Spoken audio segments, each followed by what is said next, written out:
Hello everyone, and welcome to day 3 of the AutoCAD 30-day challenge. Today we're going to look at something a bit different. Today we're going to look at compiling the last 2 days of challenges, so using the rect tool, line tool, circle tool, trim functions, offsets. Okay, we're going to chuck in a few more tools. So today we're going to add in the fillet tool. The fillet tool is really well used in industry, and not a lot of people know that you can use a fillet tool or even a chamfer tool as well on AutoCAD.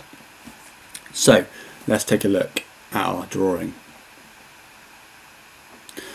So this is our day 3 challenge. So our day 3 challenge is quite a nice one. This is again looking at a big rectangle, 250mm rectangle by 155, and we've chucked in some little fillets on the corners. So we're actually going to fillet off our corners. We've got 4 corners with a fillet of R12.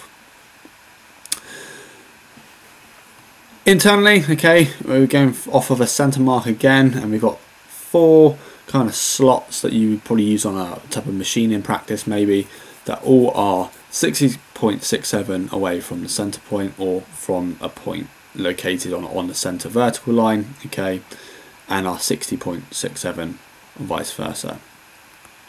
Each radius, okay, is 8 on around the sides.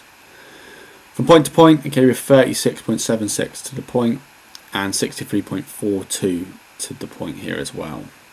So good luck with this challenge today. Leave any comments once you completed, maybe any thoughts, feelings, opinions, and hopefully you get on well. And I'll tune back in again with you at 6 PM for the solution. Good luck and have fun.